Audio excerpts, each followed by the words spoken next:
Awesome. So let's begin. Hello, everyone. Good morning, good afternoon, good evening from wherever you are joining from. Welcome to the Data Driven Community virtual meeting today. So, a couple of words about our Data Driven community. We have two different branches under the Data Driven community: Future Data Driven Summit and Cloud Data Driven User Group. We just completed our Future Data Driven Summit in the September of this year, but look out for the call for speakers next year, somewhere in the middle of the year. And we have our Cloud Data Driven User Group, like the one we are having today. For more information, simply click on the check the community website. I will add the link in the chat in a couple of minutes. Scroll down the page a little bit to see the upcoming events. On the left side of the page, you can notice the information about the Future Data Driven Summit that happens every year, September. This is an annual joint conference we are leading and running with the multiple data platform user groups.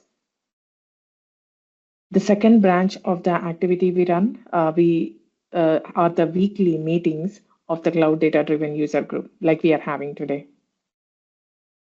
You are more than welcome to contact any of the community board members here: Jean Joseph, Ronan, and Deepthi. Let me go ahead and go back to say, like, Jean Joseph is a founder of this community, right?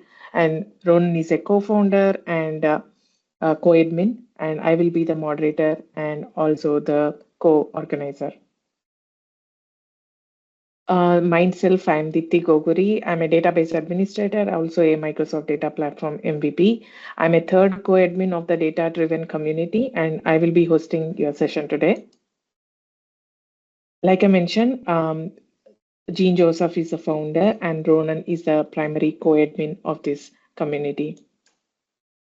Together, we are here to help and serve the data platform community. During the meeting today, please feel free to use the chat for any questions and discussions as well. You are more than welcome to use any of the reactions. It doesn't interfere with the course of the meeting. If you hear something which you like, you can hit that clap hands button or any other buttons that you like. It doesn't interfere with the meeting. I'm so much honored to moderate the session, and I'm so much honored to welcome our guest speaker today, Leon Gordon. He is a CEO at Onyx Data, and also a Microsoft MVP. He built He built enterprise grade Azure AI, Microsoft Fabric, and Copilot solutions. And he's also a global keynote speaker. So this is amazing to have the global keynote speaker speaking at our user group today. So please welcome Leon Gordon. Uh, Leon, you can go ahead and share your screen and introduce yourself and share a little bit more about yourself. Amazing. Thank you very, very much, Deepti. It's actually a pleasure to be here with you today virtually. Let me just go ahead and share my screen. And if you could just confirm that you're able to see my screen okay, that would be fantastic.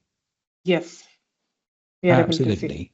Amazing. Thank you very much. So, as I mentioned, it's a pleasure to be here with you all today for my session on who's really in control, how to monitor and govern Microsoft Fabric in the smart way. Okay. Now, although we're virtual today, I would really love this to be an interactive session. So if you do have access to the chat, if you are currently using Microsoft Fabric in your day-to-day work, please just put a 1 in the chat for me. That would be fantastic. And just whilst you do that, let me go ahead and, as Deepti mentioned, give you a bit of a brief introduction to myself. So my name is Leon Gordon. I am the CEO and founder of an organization called Onyx Data. We are a Microsoft partner that specializes in data and artificial intelligence implementations on the Microsoft suite of tools. We're currently based in the UK, but we also have an office in the Middle East, particularly in Dubai. And as Deepti mentioned, I'm also a Microsoft Most Valuable Professional. I regularly contribute to Forbes as part of their technological council, and I'm also a Gartner ambassador as well. So if you would like to follow and connect with me, please feel free to scan that QR code. And one interesting fact about me that you may or may not know is I actually didn't attend university. So very unsimilar to most of my peers. I actually left school and went on to play professional football or soccer, depending on where you are based in the globe. So that's always an interesting story. Now, enough about me. And thank you for everybody that's been interacting in the chat as well. Let's dive straight into my concerns in regards to the work that I've seen in organizations that are actually implementing Microsoft Fabric. Now, some of you may or may not be aware that my organization, Onyx Data, actually implemented one of the earliest and largest implementations of Microsoft Fabric in the Middle East back in December of 2023 now. So just prior to Fabric going into GA. Now, what this means is I've seen every obstacle, every challenge, and every win that can happen in a Microsoft Fabric implementation. And really, one of the main obstacles is how you actually get a return on investment from your Fabric implementation. Typically, this goes down to three governance gaps that I've seen for most organizations. Number one being the ballooning costs. It's very, very difficult. And there are some strides being made towards this from Microsoft, and I'll go into these in a bit more detail throughout today's session. But it's very difficult to get a holistic view of your Fabric implementation, especially if you have multiple capacities. And there tends to be cost blindness. If you're not using a reservation and you're using pay as you go, it's very, very difficult to forecast and understand where your costs are going and how to understand your compute usage across your Fabric estate as well. This also leads to what I call a fragile data estate. So there becomes lack of clear ownership and monitoring, which leads to constantly failed data refreshes. And ultimately, this doesn't give your audience, especially your executive audience, trust within the data that you're delivering to them. And as I've mentioned before, governance in this environment and the actual what's the word I want to use? An actual being able to see the governance in your environment is very manual, it's very slow, and it's very reactive. And this tends to combine to give you risk and compliance issues. Okay.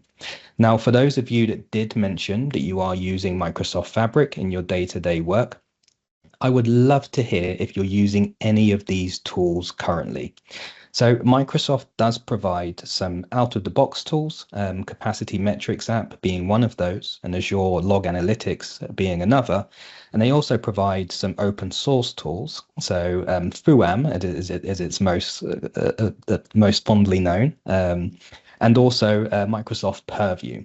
Now, if you're using any of these tools in your Fabric implementation, I would love to know which ones. The most common is the Capacity Metrics app. And then outside of that, a lot of people have moved towards using FUAM as well to supplement this. Now, typically what we see as the strengths from Microsoft of these type of implementations is really around Purview and being able to access the Capacity Metrics app using APIs and being able to see the usage metrics that are provided. And they really give you the raw data that you need to understand what's happening in your environment, but not in an easy and intuitive way. What we found is that you need to be close to a data scientist or to actually be able to drill down into detail in regards to what's happening with consumption and compute via the Capacity Metrics app. Now, also, whilst these out-of-the-box tools tend to provide data, they don't actually provide you any answers in regards to what should I do, or they don't actually give you a single pane of glass over your Fabric estate. Now, what we saw was the need for a tool that could do this. Many answers in regards to what should I do, or they don't actually give you a single pane of glass over your Fabric estate. Now, what we saw was the need for a tool that could do this holistically, from a top-down approach, and be able to give you that single pane of glass across your whole environment. Okay. And what we were able to look at was an intelligence layer that really enables you to be able to score maturity in your environment, also provide AI powered recommendations, as AI is obviously on the tip of everybody's tongue nowadays, and also starts to enable that instant risk remediation, not just for developers, but for managers and also for executives as well. And that's what I'd like to walk you through today. That solution is called FabOps. Now, as I've mentioned, FabOps is the AI powered layer for total fabric control. We give you governance, maturity scoring, instant cost and capacity monitoring across multiple capacities in a single pane of glass, data lineage. We also provide weekly managerial reports, quarterly executive reports, a FabOps score, and built-in alerting. Now, all of this sounds great, but what does it actually look like in practice? So for the vast remainder of today's session, I'm going to take you through a demo and showcase to you how to utilize FabOps. Okay, so let me just go ahead and stop sharing and reshare my screen. As I mentioned, I do want today to be a very interactive session, so please feel free to ask questions throughout in the chat, and you're more than welcome to hold some questions back till the end if you feel more comfortable doing so. Okay. So hopefully you can now see my screen again. Yes, we Amazing. can. Fantastic. Thank you. Now, what you're looking at is our FabOps login page. Now, underneath the hood, we use Entra ID and authentication so that only authorized users can log directly into this solution. So I'm going to go ahead and sign in with my Microsoft account. Okay. And we'll be greeted with FabOps. Now, what are we looking at here? And I'm going to take you through this step by step. You're looking at a holistic overview, or what I like to say, a control tower view of your Microsoft Fabric estate. Now, we have created a FabOps score, which scores your whole estate out of 100 for all of these various categories. So we look at collaboration. How are the individuals in your organization collaborating with Fabric workloads? Then we look at cost efficiency. We look at data quality, governance, modernization. So modernization is using those new capabilities like data lakehouses within your Fabric estate. We also look at optimization of your environment, your semantic models, your reports, for example. Similarly to the performance, and finally, security. Now, each of these categories comes together to give you an overall score out of 100. Okay. Now, you might be thinking, that's great, but in my organization, we actually value security and performance more than collaboration, for example. Well, the fantastic thing with FabOps is that you can actually change the weightings in terms of how your readiness score is calculated. So you'll see here, for example, that we utilize governance and we show this as an 18% weighting. And for performance, we have a 16% weighting, and so on and so forth.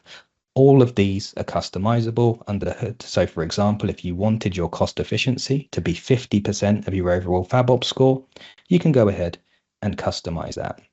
Now, what this does is it gives you a really clear picture across your whole organization. So this could be for a single capacity, it could be for multiple capacities. And also, as you can start to see as I go through, this is for all of the workspaces that exist in your organization, all of your semantic models, all of your reports, and all of your Fabric components as well. Now, what we also do for those of you that are keen-eyed is we also give you a benchmark against your peers as well. Now, by clicking this button here, you can actually see for each of these varying categories, your score, your industry average, what the best in class is, and your percentile. Okay. Now, we also give you a recommendation in regards to where you are on improving on each of these capabilities. And then again, you can see here how you're scoring against the industry average and also against best in class for each of these. Now, from an auditing and governance perspective, we give you the ability to export this report directly so you can maintain any positive improvements or even catch any negative trends moving forward. And we can go ahead and just close this. Now, I will go through this at quite pace because there is a lot to get through, a lot of goodness here. And I do want to leave some time for some questions as well. Okay. So that's fantastic. We've started off, we have our fabric estate. In this scenario, we have multiple capacities that are being used. And we're now starting to see that single pane glass of all of our active workspaces within the environment. So currently we have 96 active workspaces. Now, by clicking this button, we can go straight ahead and view details. Now, FabOps, using its intelligent artificial intelligence under the hood, can start to give you some key insights and recommendations. But before we get there, let's take a look at our overall health score of our workspaces. It's currently 23 out of 100. We can see we have 96 workspaces. 96 of them are currently active. Only 14 of them have Git enabled, and only 19 of those actually sit within a domain currently. We can start to see here with our red, amber, and green status that we have 0 workspaces that have excellent health, 0 workspaces that have good health, and 100% of our workspaces need attention. So what attention do they actually need?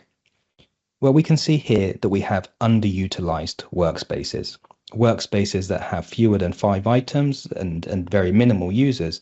And we're being recommended to actually consolidate or archive some of these workspaces, and we get a list of those here. We're also told that 63 have governance gaps because they don't have Git integration and they don't adhere to a domain.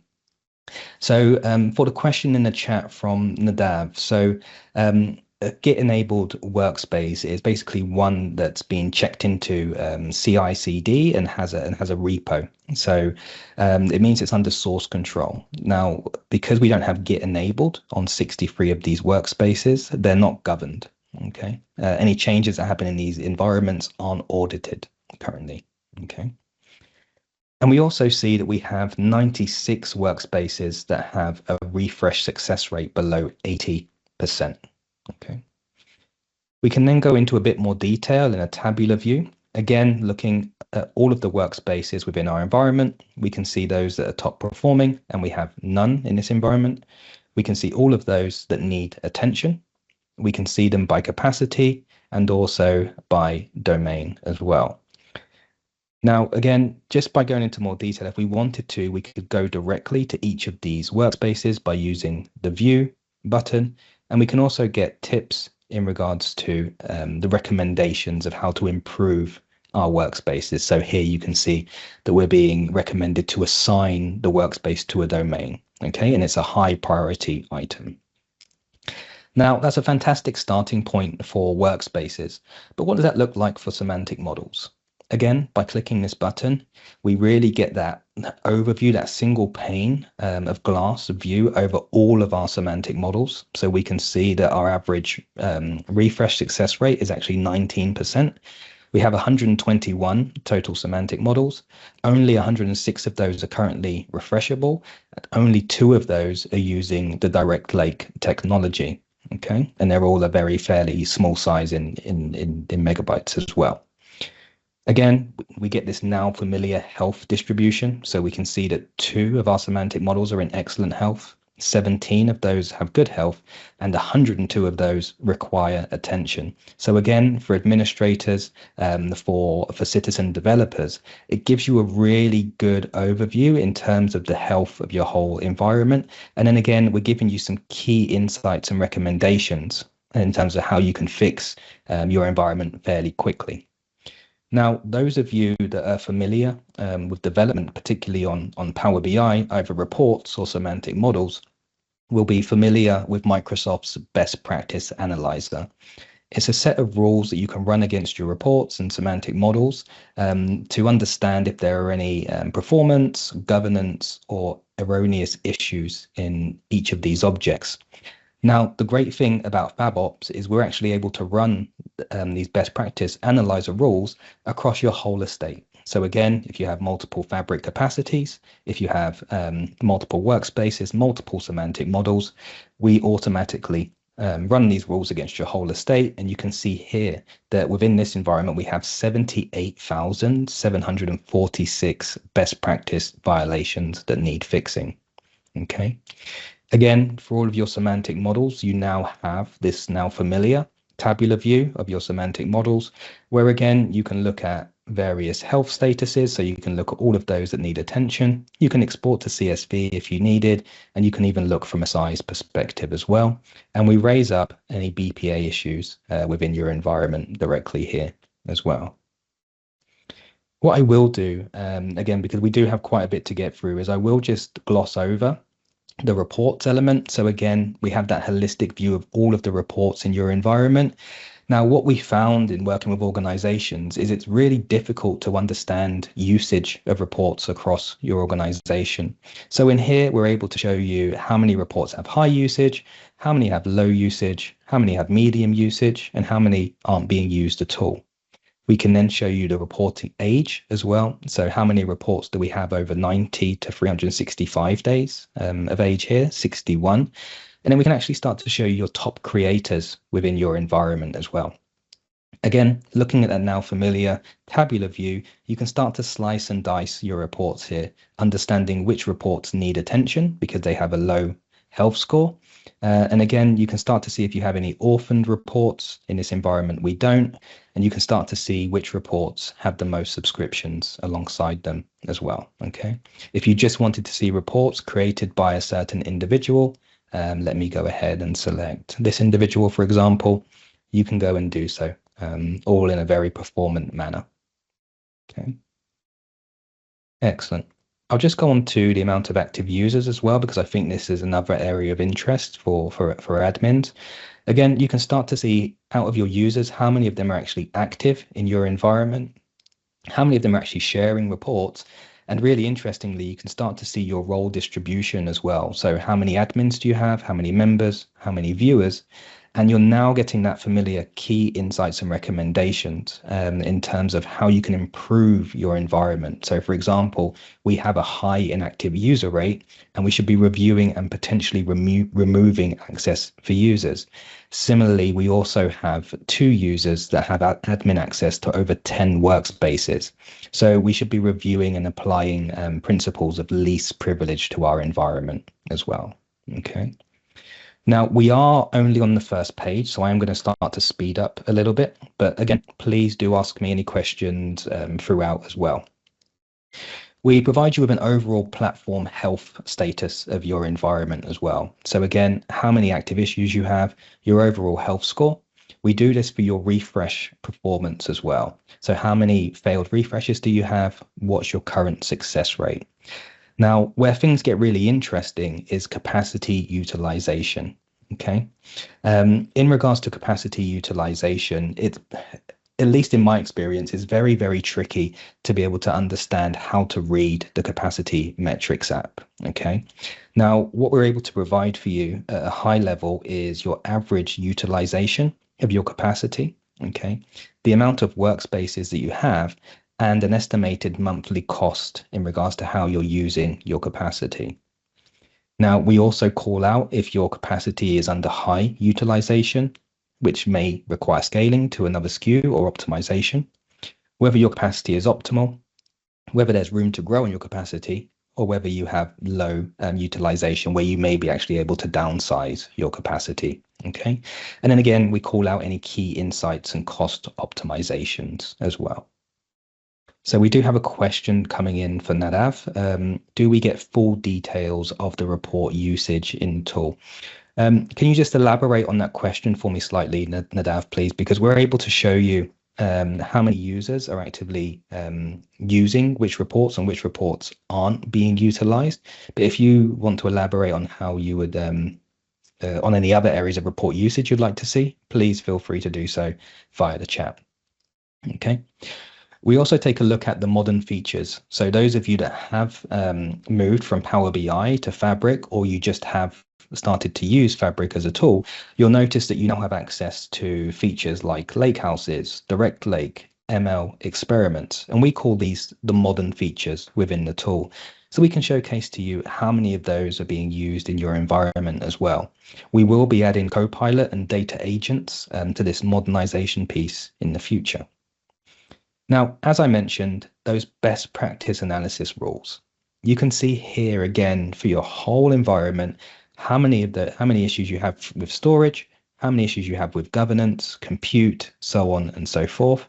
And you can also break this out just to see in more detail what those issues are, what your compliance rate is, and also how many models are actually being affected by these issues. So you can see we have maintenance issues, performance issues, formatting issues, and DAX expression issues as well.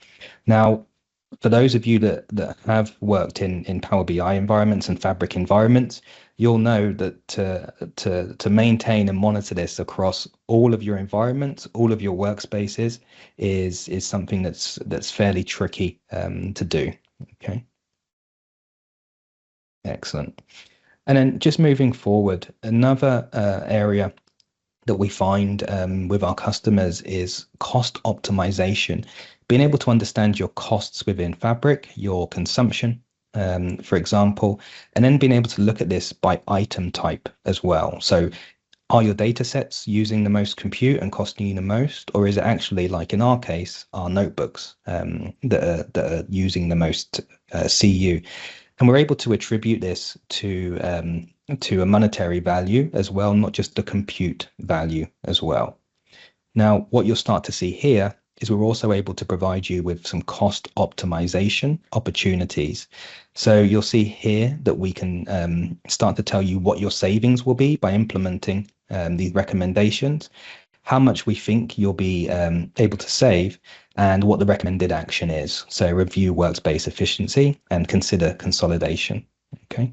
And you'll notice here that we've been able to flag up multiple recommendations in this environment as well.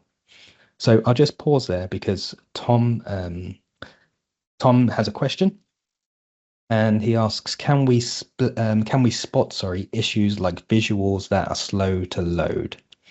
Not in this scenario, we can't know. What we're able to do here is show you where you have performance issues in those reports and also in your semantic models. And we're also able to call out to you your DAX complexity, which I'm just about to move on to here as well. But that's a great feature and something that we can definitely look at in the future. Okay. Now, again, being able to look at your DAX across your whole estate. So, for example, here we have 96, I believe, semantic models in this environment, and we're able to actually gauge the DAX complexity, which in this scenario is very complex. We're able to give an overall health score for all of these semantic models and reports. We're able to show how many DAX tables we actually have in this environment, how many measures, and also the max dependency between those measures. So that's how many measures depend on each other in this environment as well, and be able to provide you that information directly back. And sorry, I'm just reading a follow-up from Nadav here, who mentions we're currently using Power BI API to create a detailed Power BI report of all user activities on our tenant, who, when, or which action. Can this tool present it, since it seems it has the usage data? Yes, indeed. And again, I'll show you a little bit of that as we go into the Explorer view later on in this session.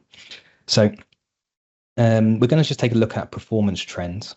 So in this scenario, we're seeing how many of our semantic models have refreshed successfully and how many times they've been able to refresh. We're also able to start to take a look at dataset growth here. So this is absolutely a fantastic feature if you're starting to see the actual size of your estate.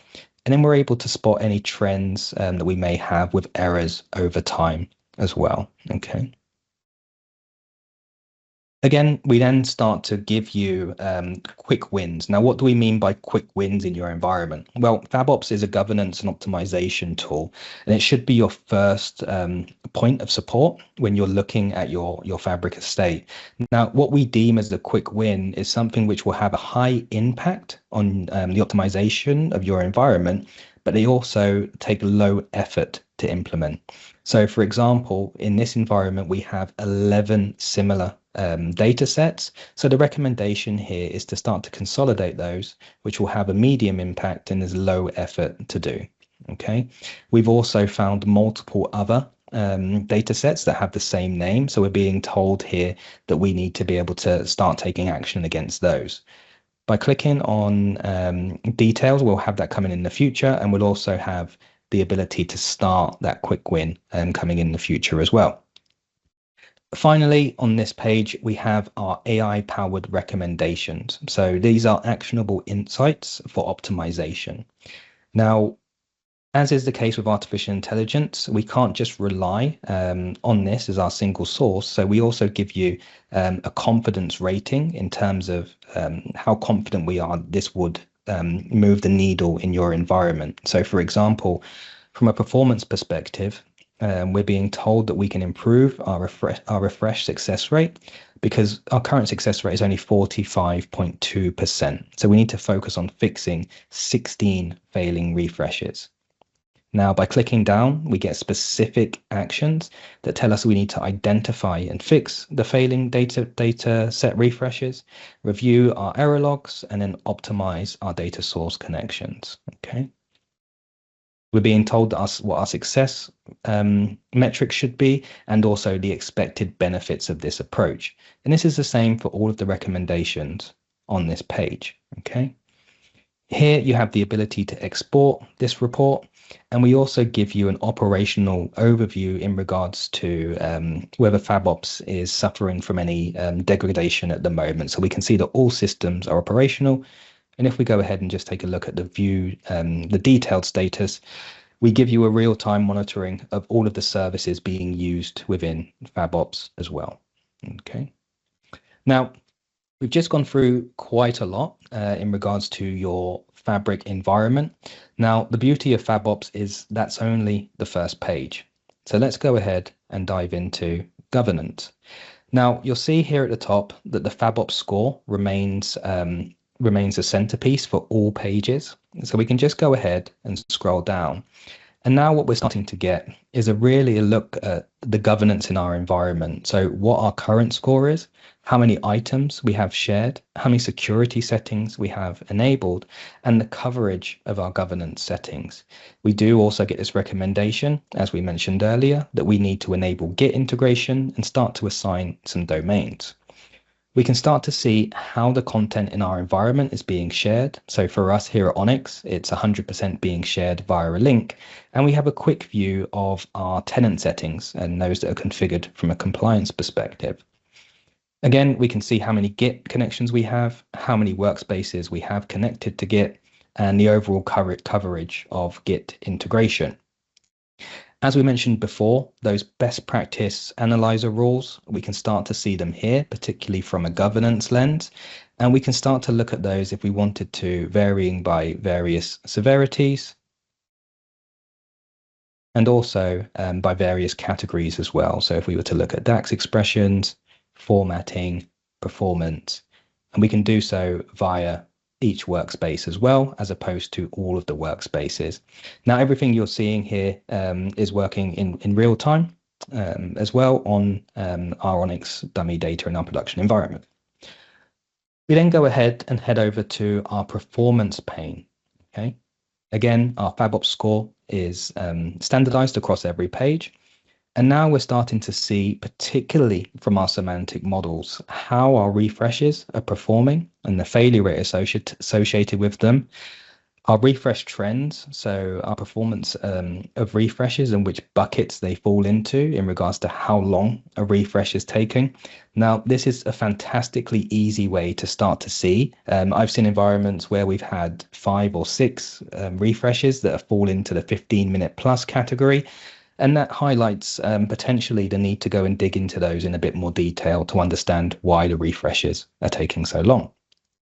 Again, we have a view of that failure analysis, so how many have been completed, failed, or are in progress. And then we give you an overall efficiency score. So what's the quality like of your semantic models? How many of those have errors, and how many of those are actually collecting all of the data that they are supposed to?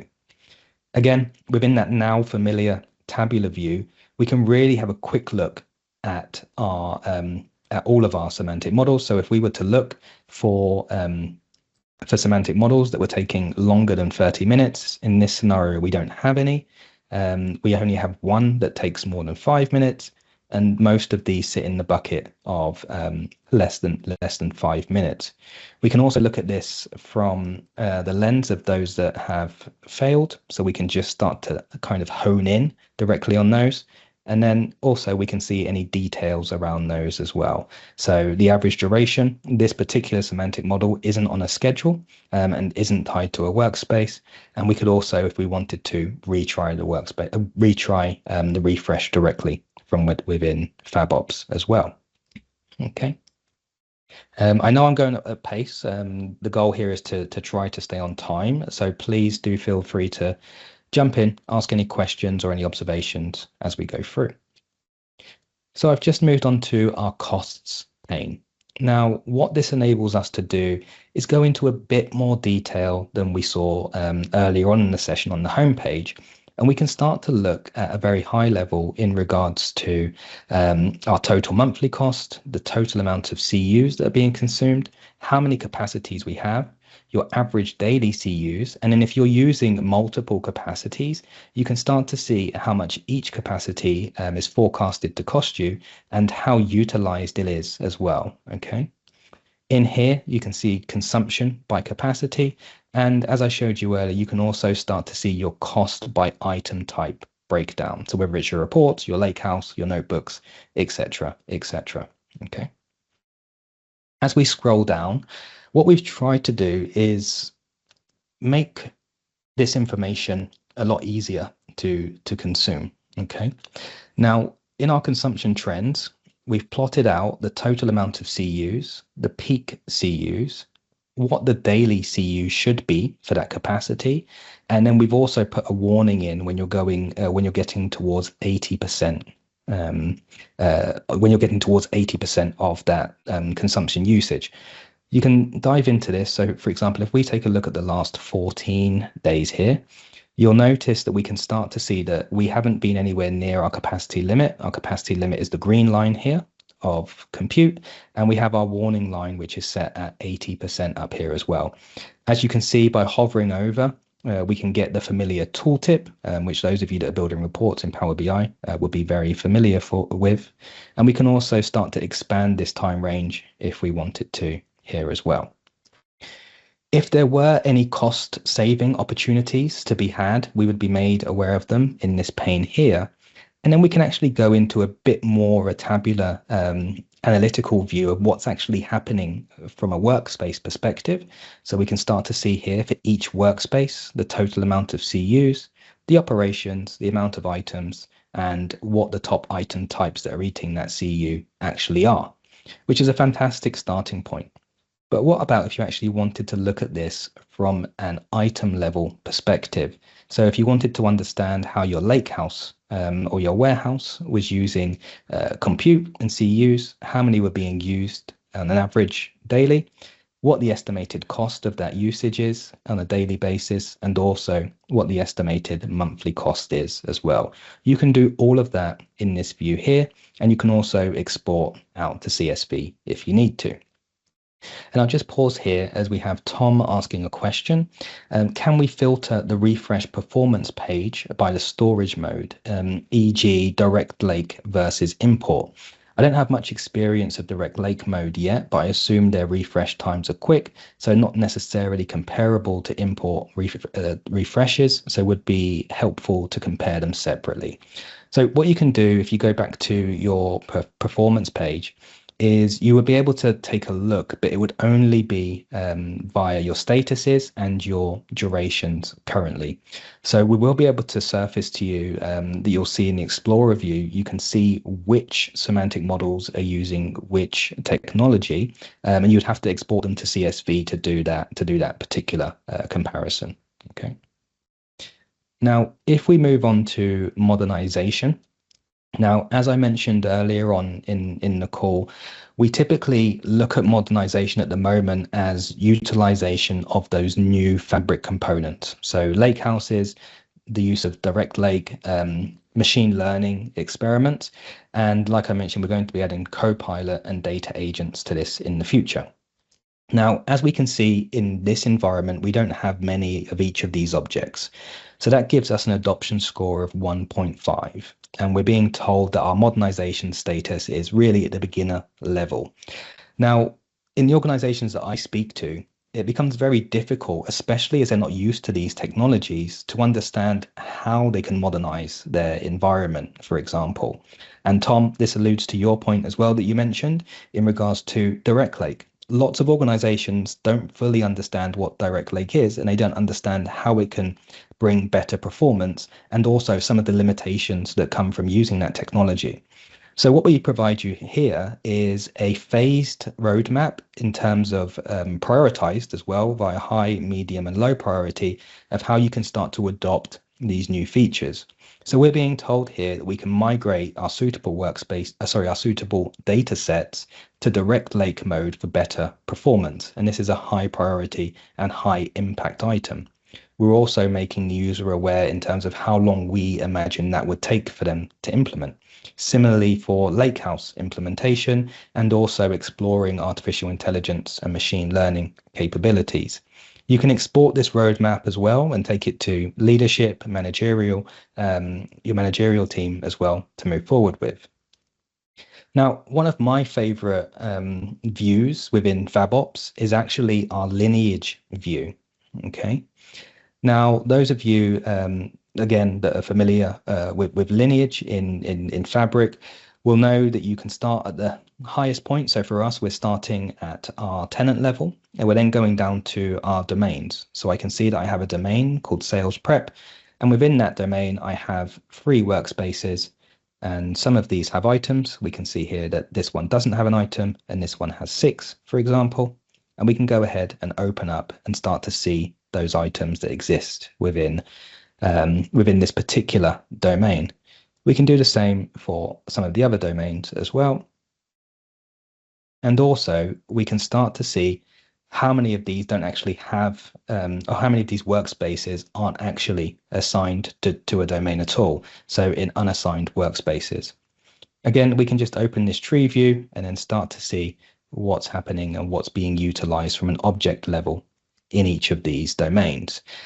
Now, for those of you that don't like the folder structure view here, we actually also surface the decomposition tree. Okay. Now, again, for your tenant, this enables you to start to see, again, if I start to look at this in a bit more detail, what objects we have and where they exist in that now familiar lineage view again. Okay. Then I'll just move on to our Explorer view. So in our Explorer view, for those of you that do like to have tabular views on your data, you can start to see and explore by workload type every area of your organization. So particularly here, I'm looking at data sets. I can see who's configured this data set. I can see what type of connection it has. So is it composite mode, import mode, etc. I can tell the name, any other information I need to get from the metadata. Is it refreshable? The target storage mode being used, also the web URL, etc. And we can do this across our whole estate. Okay, so again, this gives us really clear tabular information that we can also export directly from a CSV. And if we need to go and look up anything quickly, we're able to do so using this Explorer view. It's also worthwhile noting that in FabOps, we have dark and light mode available out of the box. And finally, in terms of features, I'll just go on to the AI chat element. Now, what we found in our experience so far is that organizations tend to have to come to somebody like ourselves in the MVP community or consultants to answer their questions specifically to their environment. We've embedded our FabOps AI assistant, which will enable you to ask questions directly and find out the information in the context of your environment. So, for example, we were provided information around Direct Lake earlier, but if I wasn't familiar with Direct Lake, what I could do is come here and ask, what is Direct Lake and how can it help improve our performance? Okay, we'll go ahead and hit enter. The AI will have a small think about the question it's being asked. And what it will do is it will tell us what Direct Lake is here, the benefits of Direct Lake here, and it will also give us some information in regards to the recommendation for implementation. Now, this is great. And as you'll see, it also takes the context of the 45.2% refresh success rate, and also the fact that we have an average refresh duration of 1.8 minutes into account in its response. Now, for those of you that are professional developers, you'll probably be thinking, well, what risks have I got by utilizing Direct Lake as a technology? And that's absolutely a question that you would ask here. What are the risks that we can face implementing Direct Lake? Okay, let's go ahead and ask that question.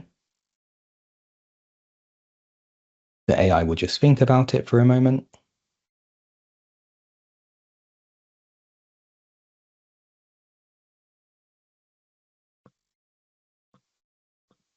And then we'll get our answer back. Now, it will give us all of the concerns that it has from a data security perspective, performance, and it'll also tell us how to mitigate these risks, particularly for our environment as well, before giving you ultimately a conclusion in regards to how to move forward. Okay. Now, I'll just go into absolutely, Shankar, I will do at the end of this session. Not a problem whatsoever in regards to the licensing models being offered.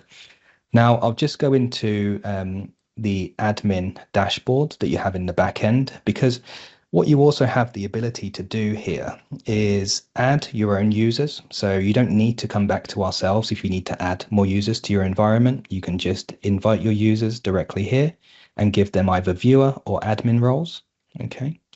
Now, in regards to configuration, now what you may have noticed in regards to the score and what we monitor is in this particular scenario, we have all of the vast majority of workspaces enabled. Now, in your environment, you might not want to use personal workspaces. You also might not want to use your dev and test workspaces to give you your overall scores. Okay. So what you can do is you can just go ahead and actually configure which workspaces. Let me just go ahead and go over to workspaces. You can actually go ahead and configure which workspaces are actually excluded or included in your environment for monitoring and for testing as well. Okay. Now, as you would have just briefly noticed when I went across here, I mentioned to you earlier, you can configure your readiness scores, so you can actually choose which of those segments and categories you want to have scored, and you can adjust the weighting for each of these scores here as well. Okay. Just go ahead and cancel that. Now, we also provide alerting and notifications out of the box. So if you go above or below a threshold, you get alerted directly via email. Some of you may be mentioning that you're using different pricing. You might be using a capacity in a different region, or you could be using reservation pricing. Now, you can actually go ahead and customize the pricing for your capacity in here. And the SKU type you're using, so you can make sure those cost optimizations are actually accurate in your environment as well. Okay. I will just go on after this demo to show you some of the digest emails that we send out. And you can also configure both Teams and Slack notifications directly within the tool as well. Okay. Outside of that, We give you updates on both the Fabric and Power BI status alerts. So you may all be familiar with the AWS and Azure outage that happened recently. We actively monitor all of the Fabric and Power BI real-time service status in each of these environments. And you can also configure which ones you want to be alerted on when there's an issue and when it returns back to being in a good state as well. Okay. As was asked earlier, we provide full audit logs of what's happening in this environment. So everything that I've just walked through on the demo has been logged in this in our audit log. So again, it's fully auditable by your organization.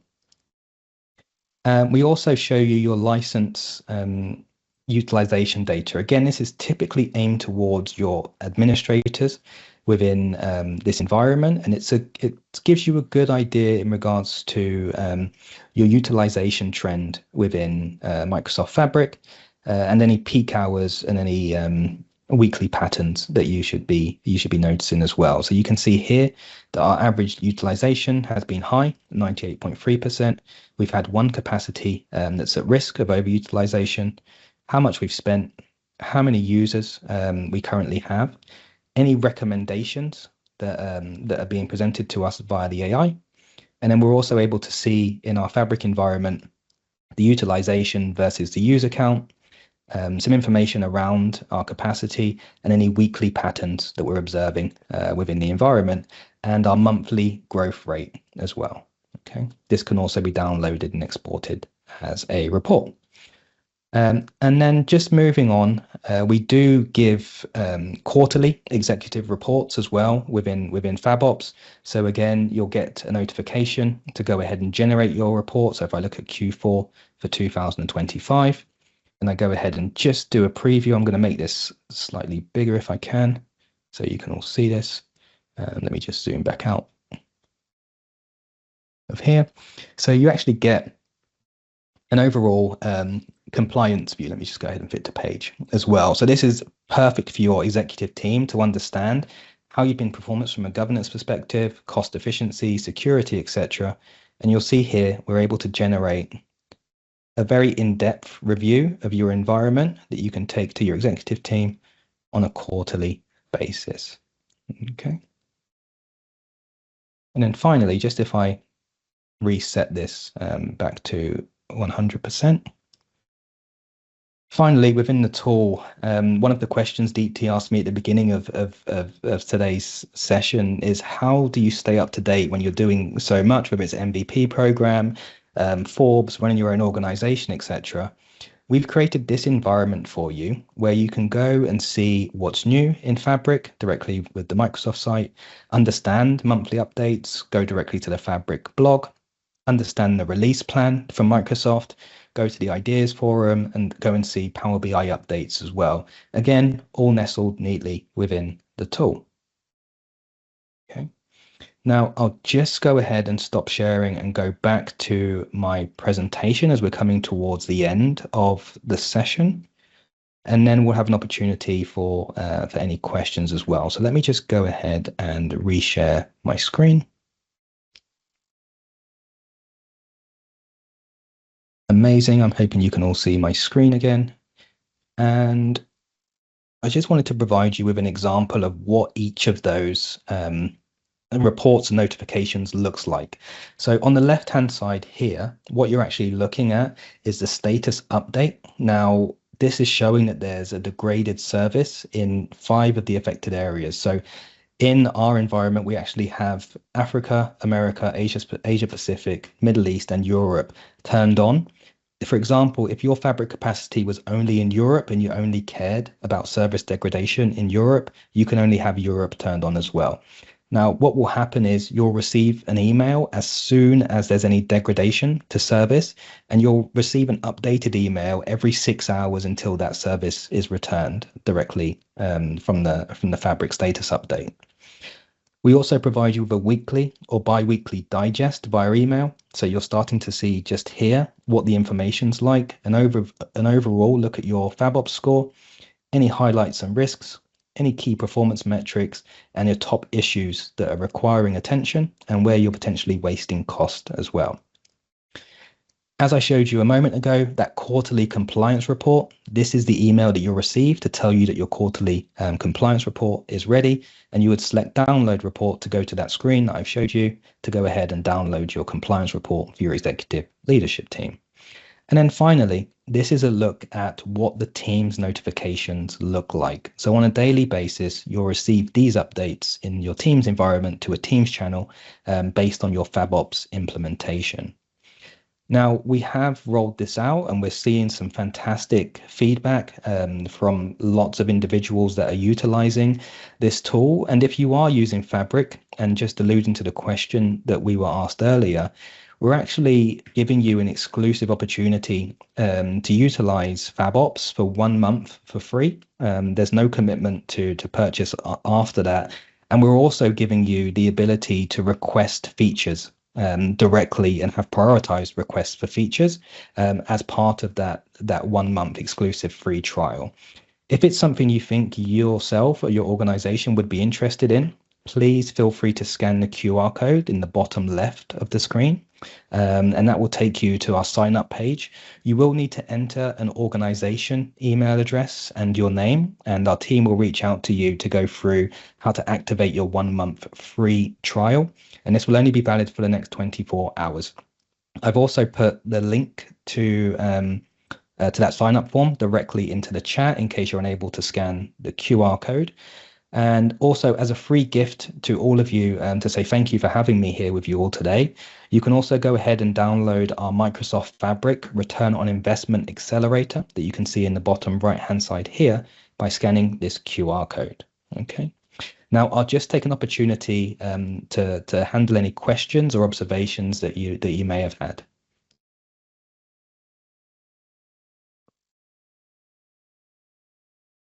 Thank you so much, Leon. This is a great presentation. I mean, like, I didn't know that FabOps exist before.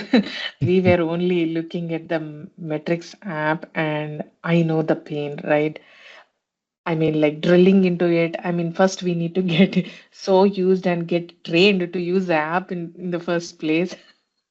It's not intuitive. I mean, like it's not easy to get more details from the metrics app. I have that pain as well. So I fully agree. yeah, for sure. So thank you so much for putting this together and for letting people know that there is this FabOps exists where it can simplify the things for you. So yeah, we have a couple of questions. I hope you already answered many of them, but if anyone have any additional questions, you can unmute yourself and you can ask the question directly, or you can either put it in the chat window.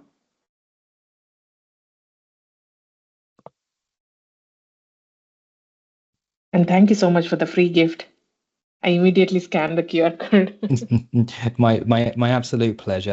As I mentioned, the free gift will be available following today. For signing up for the 1 month trial, it's only available to this group for the next 24 hours. So if it is something that you would like to trial for your organization, please feel free to scan the QR code or click the link.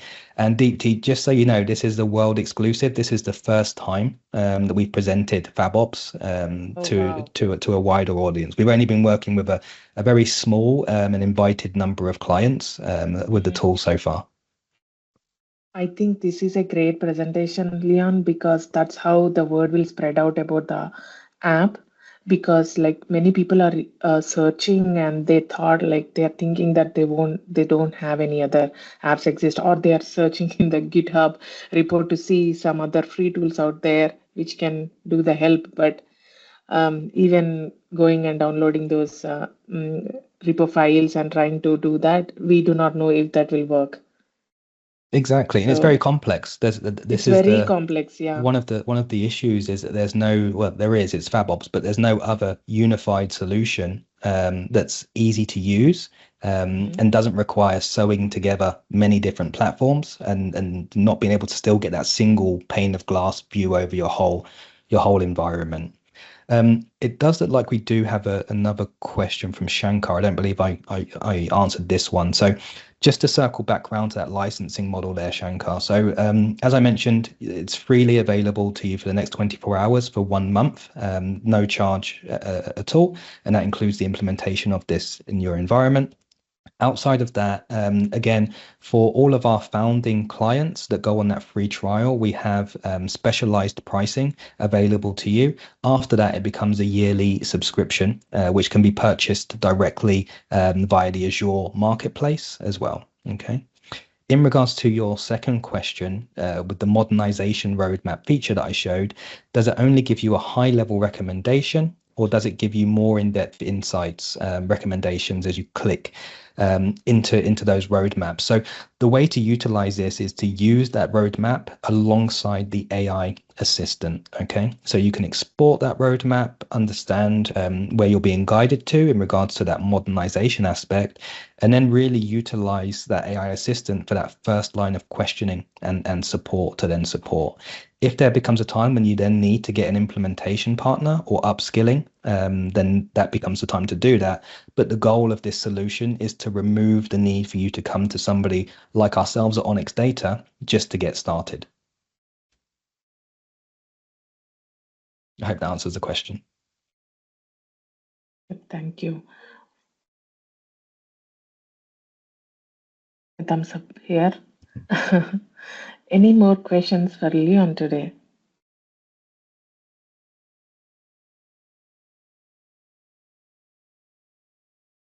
Amazing. And I'd love to hear your feedback as well, whether it's on the call today or just in terms of reaching out to me on social media. Do you see a need for this type of tool? Any features that you would like to see? I know that the report visualizations one was a great point earlier.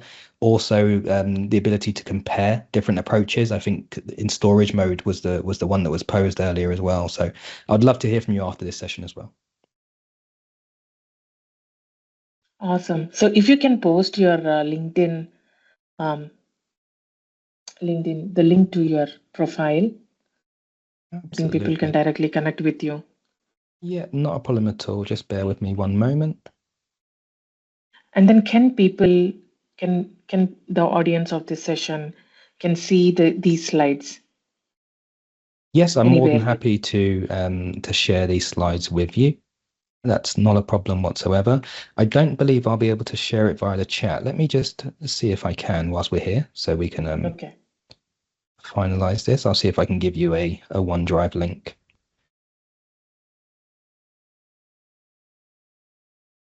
Okay. Let me go ahead and share that in the chat. And that will take you to a PDF view of what I've just walked you through today. Awesome. So everyone, you can go ahead and grab the PDF version out there and connect with Leon. And if you have any more questions, you're free to check with Leon. We have 1 month of free trial. Yeah, so absolutely. So we will be recording this session, and we are recording. Actually, I'll stop the recording, but we will be posting on YouTube. So once the recording is up, we can share on LinkedIn so that you can revisit while you are trying those trial version. If you download, then you can simultaneously look at the video as well as work on the trial version. And I hope it will be helpful for you. But if you do not have any more questions today, I'll stop the recording right now. But yeah,